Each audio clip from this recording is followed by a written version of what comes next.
Selamat siang para netizen dimanapun kita berada, salam inspirasi bagi kita semua. Silaturahmi politik Didit ya ke berbagai tokoh begitu kan. Salah satunya adalah Ibu Megawati.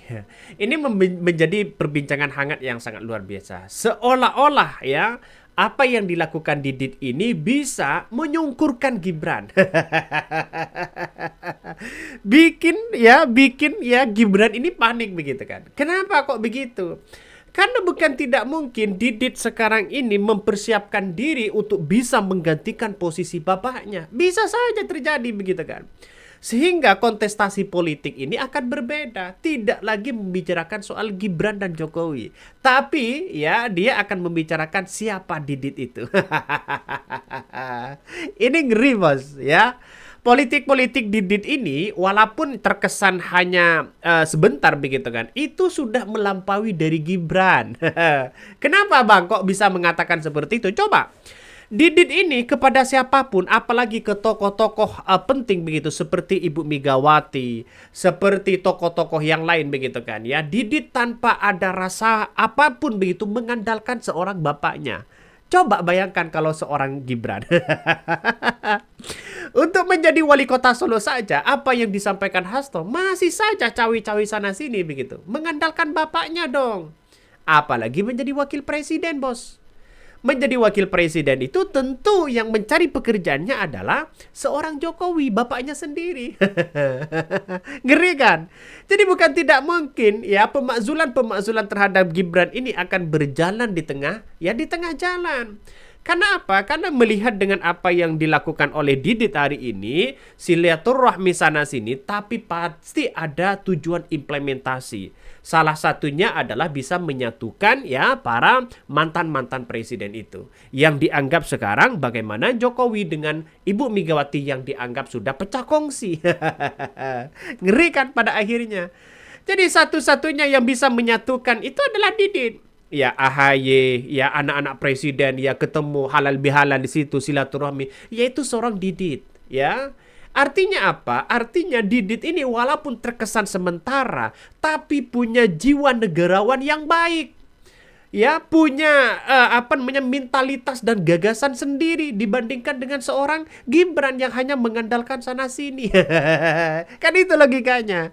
Jadi tidak heran begitu kan? Tidak heran ketika banyak komentar-komentar netizen ada yang mengatakan begini ya. Didit itu walaupun anaknya presiden ya tanpa dia menggunakan kekuasaan bapaknya, ketemu dengan Ibu Megawati, ketemu dengan yang lain itu biasa-biasa aja di situ begitu. Artinya apa? Artinya bukan tidak mungkin apa yang dilakukan Didit ini bisa saja menyungkurkan Gibran. Bisa saja begitu kan ya, Gibran akan panik. Akan apa? Akan panik. Karena apa? Karena elektabilitas dan popularitas Didit ini ya walaupun terkesan masih belum ada tanda-tanda masuk kepada Partai Gerindra, tapi tanda-tanda dari lampu hijau dan gerak-gerik mereka politik itu sudah mumpuni sendiri begitu kan. Punya jiwa sendiri tanpa mengandalkan bapaknya dan sebagainya. Nah ini yang dibicarakan oleh masyarakat. Jadi tidak heran ketika Ibu Megawati, Sufmi Dasko begitu kan ya. Terus kemudian Muzani dari Partai Gerindra mengatakan bahwa akan secepat mungkin pertemuan antara Ibu Megawati dengan Prabowo. Tanda-tandanya Gibran ya dengan Jokowi bisa saja ditinggal di pertengahan jalan. Jangan-jangan persepsi dari Bu Koni itu bisa saja salah. Karena Prabowo katanya begitu kan yang mengatakan bahwa Prabowo yang akan Gibran yang akan naik tahta di situ ya Prabowo hanya memimpin 2 tahun bahkan 3 tahun. Jangan-jangan ya Didit ya bisa saja menggantikan Prabowo. Secara kalkulasi politik ya, ya namanya politik kita kan tidak tahu begitu kan ya. Silaturahmi Didit ke Megawati, rencana pertemuan Mega dan Prabowo hanyalah sinetron-sinetron politik ya, tidak merubah konstelasi politik di Indo, yakni agregasi kekuasaan di tangan Prabowo yang sudah berkeadilan ya. Dua, kemudian ada yang mengatakan apa namanya, secara biologis dia cucu dari Trah Soeharto selama 32 tahun dan Pak Harto berkuasa. Ya, DNA mentality orang ini punya karisma seseorang pemimpin ya dibandingkan dengan seorang Gibran. Kata netizen begitu kan. Tapi dengan pola-pola yang ada yang muncul ya di media sosial hari ini adalah perkembangan politik ini, saya kira Didit ini cukup mumpuni begitu kan. Walaupun mereka ya, walaupun dia bukan wakil presiden, tidak jadi apa-apa begitu kan, tapi gerak-gerik dari suatu apa namanya, karisma mereka, karisma dia begitu kan ya. Dia nampaknya mumpuni melebihi dari seorang sosok Gibran ternyata. Iya, kenapa? Karena keakraban, terus kemudian santainya begitu kan ya. Terus gagasan-gagasan yang mereka lakukan nampaknya melebihi dari seorang Gibran yang menjadi wakil presiden. Tidak heran ketika di luar sana ini kok rasa-rasanya begitu kan ya, rasa-rasanya wakil presiden kita kayak kok hanya itu aja, tidak ada terobosan baru, kira-kira seperti itulah begitu kan. Tapi dengan adanya bagi kami begitu sebagai rakyat Indonesia, pengen sebenarnya Gibran itu ya silaturahmi ke beberapa kampus, minta pendapat mereka begitu, saya kira bagus di situ begitu kan ya. Bahkan ya apa namanya, ada yang mengatakan begini ya, udah bisa senyum ya Bu, siap, udah aman ya, nggak usah mikirkin rakyat Bu ya, yang penting itu Bu bahagia. Ini komentar-komentar dari netizen, banyak sekali pro dan kontra ya. Tapi saya melihat bahwa kunjungan apa yang kemudian dilakukan oleh Didit ini begitu kan ya ke rumah Ibu Megawati ya, ini ada nuansa-nuansa yang kemudian bersifat di mana ya Didit ini mulai cinta terhadap bagaimana soal politik ya di tanah air kita. Karena apa? Karena melalui pendekatan behavioralisme itu akan memunculkan spekulasi bahwa elektabilitas dan popularitas itu akan muncul nantinya di tahun 2029. Bukan tidak mungkin nanti Didit dengan Gibran, bukan tidak mungkin Didit dengan yang lain begitu kan ya. Ketika Sufmi Dasko sudah mengungkapkan bagaimana pertemuan-pertemuan Ibu Megawati dengan apa namanya, dengan Didit, ini kan menandakan ada sesuatu hal yang kemudian ya bisa ditangkap. Artinya apa? Artinya ya bisa saja orang-orang Jokowi, bisa saja Jokowi pun ya, bisa saja kelabakan, bisa saja ini panik begitu kan.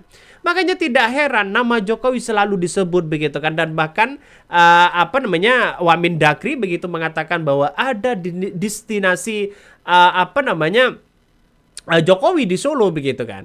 Katanya setiap hari 1.500 orang yang datang di situ. Buat apa? Apa dampaknya? Apa dampaknya mereka bukan presiden kok begitu kan? Ini kan mantan presiden. Wajar kalau masih sudah apa namanya, lengser, wajar kalau ada orang ke sana begitu. Tapi tunggu 1 tahun 2 tahun, mereka akan pupus juga begitu. Jangan-jangan ini bagian dari strategi mereka untuk punya kekuatan di media sosial. Jangan-jangan punya kekuatan di mana orang-orang akan selalu percaya terhadap Jokowi. Bisa saja orang berpikir seperti itu. Karena politik kita itu tidak menentu, Bos. Tidak menentu ini.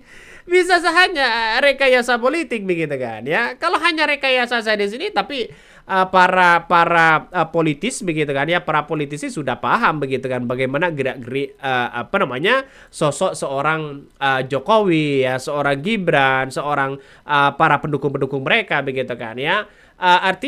Artinya bukan tidak mungkin kelemahan-kelemahan yang terjadi selama ini begitu kan ya akan memunculkan di media sosial begitu kan. Salah satu Gibran ini akan ada kelemahan yang sangat luar biasa. Sosok Jokowi sudah mulai muncul begitu narasi-narasinya untuk ingin mengadili bagaimana soal ijazah yang diduga palsu, bagaimana soal kebijakan IKN, bagaimana soal kereta cepat dan sebagainya. Sudah memunculkan satu persatu sehingga orang tidak akan begitu percaya begitu aja begitu. Silaturahmi politik Didit ke Megawati ya, politik ya primordial yang berisiko menyunggurkan Gibran. Bisa saja begitu. Saat kunjungan Didit ini memunculkan banyak pertanyaan besar ya soal terkait dengan posisi Gibran Rakabuming Raka ya, yang pernah menjadi bagian dari partai politik yaitu adalah PDIP. Sebelumnya akhir membelot untuk mendampingi Prabowo dalam kontestasi politik ya atau pilpres, kini berada dalam situasi politik yang dilematis. Apakah ini mempunyai keinginan untuk bersilaturahmi dengan Megawati mengingat hubungan mereka yang retak akibat langkah politiknya ya, Ataukah Megawati sendiri enggan menyetujui bagaimana tersirat dalam pernyataan ya kami mendukung Prabowo, bukanlah Gibran. Ini komentar-komentar dari netizen begitu. Yang kemudian banyak muncul spekulasi dari kader-kader partai PDIP. Artinya secara tidak langsung mendukung penuh terhadap kepemimpinan seorang Prabowo, tapi bukan Gibran. Bisa saja begitu. Artinya untuk mempreteli Gibran, artinya untuk menghancurkan Jokowi, bisa saja PDIP ini akan terus ya berjalan di situ begitu kan. Walaupun antagonisnya di situ adalah sosok seorang Puan Maharani untuk disetting dengan kalem, disetting dengan apapun begitu, seolah-olah tidak ada masalah, tapi dari kader-kader mereka banyak yang mengkritik habis-habisan soal bagaimana menghancurkan PDIP, menghancurkan Jokowi dan Gibran. Bisa saja di tahun 2029 tidak lagi membicarakan soal Gibran. Rugi dong pada akhirnya, rugi. Karena apa? Karena Jokowi tidak punya partai. Kebijakan-kebijakan Jokowi banyak yang diprotes. Dan pada akhirnya orang tidak begitu percaya yang namanya Jokowi. Atrah Jokowinya begitu kan. Jadi saya ini berbicara fakta yang ada begitu.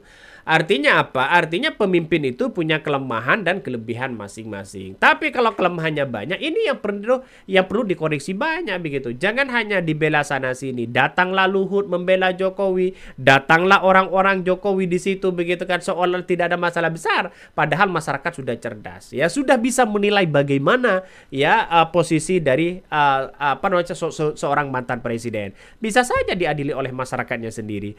Oke, mungkin itu yang kami sampaikan. Tonton terus channel dari podcast Rakyat ini, jangan lupa di subscribe.